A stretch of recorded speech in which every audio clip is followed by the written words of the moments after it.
All right, welcome back to activity F of 15.1. When we left off, we were just about to introduce the setup and the draw function to our code.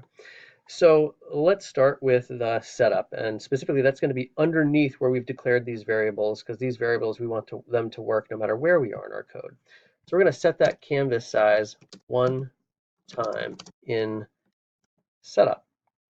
So I'll go right before this line of code, and I'll say void setup, and now there's no argument to go in there, and we're going to open up a curly brace, and we'll have the size, and actually let's include a background color of, let's say, red.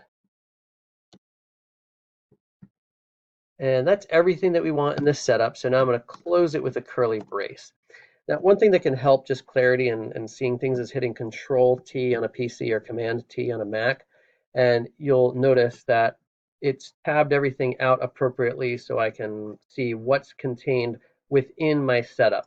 Also, when I mouse over this curly brace, or when I click actually after it, you'll see what curly brace is matched up with it, which can be really helpful. All right, so I have my setup, both my size and my background. And now I want the loop, the thing that's going to happen continuously. So here, I want to animate the rectangle continuously. So for this, I'm going to use my void draw function, open it up with a curly brace, and I have the rectangle in there, so now I just need to close it. With the curly brace, I'll hit Control T again. Everything looks good. Let's play and let's see what happens. So I can see my white box moving around along with my mouse. But of course, what you'll notice is we're ending up with ghosting of the previous rectangle that's drawn by the draw loop. So think a minute how we might mitigate that.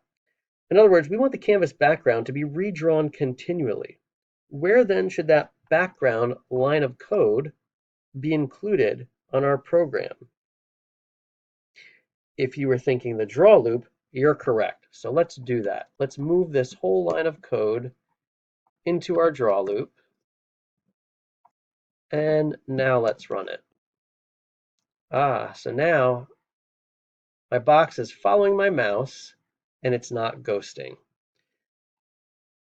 So this concludes the video tutorial portion of 15.1. And now you're going to refer to your handout to see what's next and how you're going to apply all these things that you learned to your actual game screen.